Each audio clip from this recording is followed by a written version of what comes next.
చూస్ country delight, live better. ఇప్పుడే country delight యాప్ని download చేసుకోండి.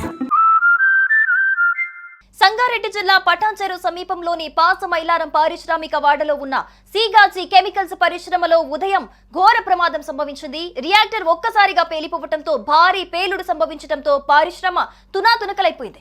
ఈ ఘటనలో ఇప్పటి వరకు 10 మంది ప్రాణాలు కోల్పోయినట్లు అధికార వర్గాలైతే వెల్లడించాయి. ఉదయం 9 గంటల సమయంలో సీగాజీ కెమికల్స్ లో పని సాగుతున్న సమయంలో రియాక్టర్ ఒక్కసారిగా పేలిపోవడంతో పెద్ద ఎత్తున మంటలు చెలరేగాయి.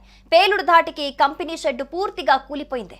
మంటలు తక్కువ సమయంలోని పరిశ్రమ మొత్తం వ్యాపించడంతో కార్మికులు బయటికి పరుగులు పెట్టారు.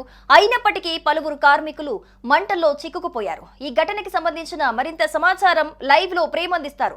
ప్రేమ్, ప్రస్తుతం అక్కడ సిచ్యువేషన్ ఎలా ఉంది? మంటల్ని అదుపు చేశారా? అసలు ఈ రియాక్టర్ బ్లాస్ట్ అవ్వడానికి గల కారణాలు ఏమైనా తెలుస్తున్నాయా?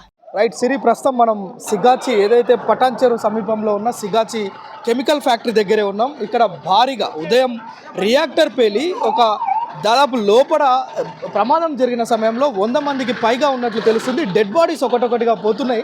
ఎవరి డెడ్ బాడీసో ఏంటో వివరాలు మాత్రం ఇంకా తెలియాల్సి ఉంది. మనం చూడొచ్చు ఒకసారి డెడ్ బాడీస్ అన్నీ కూడా అంబులెన్స్లో తరలిపోతున్నాయి. ఇప్పటికే మనకు దాదాపు ఒక 20 మంది చనిపోయినట్లుగా మనకైతే ప్రాథమికంగా సమాచారం అందుతుంది.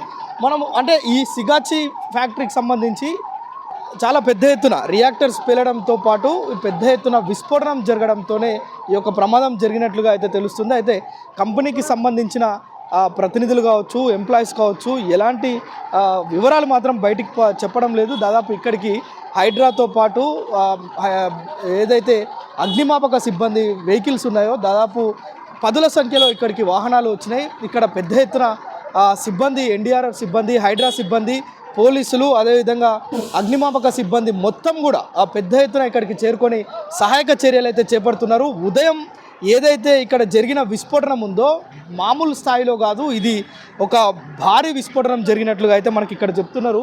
చాలామంది ప్రత్యక్ష సాక్షులు కూడా ఇక్కడ ఉన్నారు. వాళ్ళు కూడా మాట్లాడేందుకు కూడా సిద్ధంగా ఉన్నారు. మనం కొద్ది మందితో మాట్లాడించే ప్రయత్నం చేద్దాం. అయితే షిఫ్టులు మారే సమయంలో ఈ యొక్క ప్రమాదం జరిగింది కనుక దాదాపు లోపల 100 నుంచి 150 మంది కార్మికులతో పాటు అడ్మినిస్ట్రేషన్ అకౌంట్స్కి సంబంధించిన సిబ్బంది అందరూ కూడా ఉన్నారని కూడా చెప్తున్నారు. అయితే ఇందులో క్లారిటీ ఇప్పటివరకు ఏం రాలేదు. దాదాపు 20 మందికి సంబంధించి మృతి చెందినట్లుగా అయితే అంచనాలు బయటకు వస్తున్నాయి. లోపల 20 మంది చనిపోయారా, 50 మంది చనిపోయారా అనే విషయాలు ఇప్పటివరకు బయటికి రాలేదు. ఒక్కొక్క డెడ్ బాడీస్ అయితే తీసుకువెళ్తున్న పరిస్థితి ఉంది.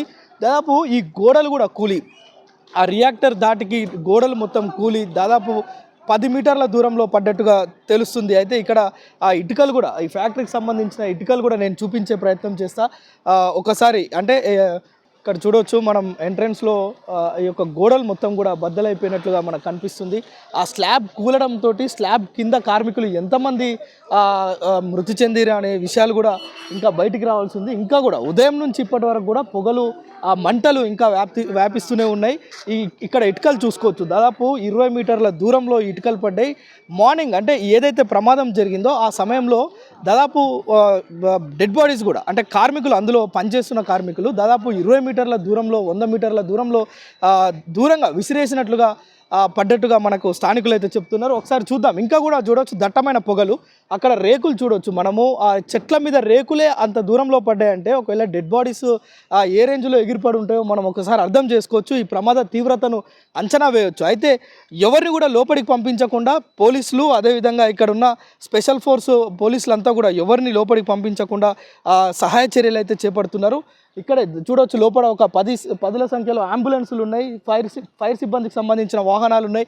అగ్నిమాపక సిబ్బందికి సంబంధించిన వాహనాలు పెద్ద ఎత్తున రావడమే కాదు, వాటన్నిటిని కూడా కంట్రోల్ చేసే విధంగా చర్యలు చేపడుతున్నప్పటికీ కూడా ఇంకా పొగలు, దట్టమైన పొగలు వ్యాపిస్తున్నాయి లోపటి నుంచి. అయితే దాదాపు ఇప్పటికీ మనకు ప్రాథమికంగా లోపల ఉన్న వాళ్ళు చెప్తుంది ఏంటంటే ఇది కెమికల్ ఫ్యాక్టరీ కావడంతో ఒక్కసారిగా ఈ రియాక్టర్స్ పేలి మంటలు వ్యాపించడంతో ప్రమాదం తీవ్ర స్థాయిలో ఉందని కూడా చెప్తున్నారు. మరోవైపు దాదాపు ఇప్పటికీ ఒక 10 మంది 15 మంది అని చెప్తున్నప్పటికీ కూడా 10ల సంఖ్యలో లోపల మృతదేహాలు ఉండి ఉంటాయి. అవి ఒకటొకటిగా అంబులెన్సుల్లో తీసుకువెళ్తున్న పరిస్థితి కనిపిస్తుంది. అక్కడ చూడవచ్చు లోపల సహాయక చర్యలు చేపడుతూనే ఉన్నారు. అయితే వారందరినీ అయితే శవాలుగా కనీసం బయటికి తీసే పరిస్థితి కూడా లోపల లేదు. ఎందుకంటే ఆ స్లాబులు మొత్తం కూలిపోయి మొత్తం కూడా కింద పడిపోయిన పరిస్థితి మనకు కనిపిస్తుంది. హైడ్రా సిబ్బంది, ఎస్డీఆర్ఎఫ్, ఎన్డీఆర్ఎఫ్ సిబ్బంది మొత్తం కూడా ఇక్కడ సహాయ చర్యలు అయితే చేపడుతున్నారు. ఇంకా దట్టమైన పొగలు వస్తున్నాయి. ప్రతి ఒక్కరు మాస్కులు పెట్టాలని కూడా పోలీసులు హెచ్చరిస్తున్న పరిస్థితి ఉంది. ఎందుకంటే కెమికల్ ఫ్యాక్టరీ కావడంతో ఇక్కడ నుంచి వచ్చే ఆ యొక్క పొగ ఏదైతే ఉందో అది విపరీతమైన పొల్యూషన్తో పాటు చాలా తీవ్రమైన పరిస్థితిలో ఈ యొక్క పొగ కూడా ఉంటుంది. సో అందుకోసమే లోపల పొగకి ఉక్కిరి బిక్కిరి మొత్తం కూడా ఊపిరి తీసుకోలేని పరిస్థితిలో కూడా చాలామంది మృతి చెంది ఉంటారని అనుమానాలు భావిస్తున్నారు. మనం ఒకసారి ఒక చిన్న ఉదాహరణ చూపిస్తా. ఈ తీవ్రత ఏ స్థాయిలో ఉందంటే ఆ చెట్టు మీద ఈ రేకులు పడిపోయిన పరిస్థితి ఆ చెట్టు మీద కనిపిస్తుంది. అక్కడే కాదు, దాదాపు 100 మీటర్ల దూరంలో కూడా ఆ రేకులు, అదేవిధంగా ఇటుకలు, డెడ్ బాడీస్ కూడా చెల్లాచెదురుగా పడిపోయినట్లుగా మనకి స్థానికులు అయితే ఉదయం నుంచి ఇక్కడ ఉన్న వారందరూ కూడా చెప్తున్న పరిస్థితి కనిపిస్తుంది. సిరి, ముఖ్యంగా ఇక్కడ లోపల ఎంతమంది ఉన్నారనే ఒక క్లారిటీ వస్తే కనుక లోపల ఎంతమంది చనిపోయారు అనే ఆ యొక్క పరిస్థితి అయితే మనకు బయటికి వస్తుంది. ఇప్పటికే పోలీస్ శాఖకు సంబంధించిన ఉన్నతాధికారులు, రాజకీయ నాయకులు, జిల్లా కలెక్టర్ కూడా ఇక్కడికి వచ్చి ఈ మొత్తం కూడా సమీక్షిస్తున్న పరిస్థితి, లోపల సహాయ చర్యలు కూడా పరిశీలిస్తున్న పరిస్థితి ఉంది. ఒకసారి మనము ఈ లోపలికి వెళ్ళి మొత్తం కూడా అవన్నీ చూపించే ప్రయత్నం చేస్తాం. ఒకసారి ఇక్కడ చూడండి, ఇంకా కూడా ఉదయం నుంచి ఫైర్ సిబ్బంది నీళ్లు కొడుతూ ఆ రేకులకు ఇంకా లోపటి నుంచి మంటలు ఎగసి పడుతున్న పరిస్థితి మనకు కనిపిస్తుంది.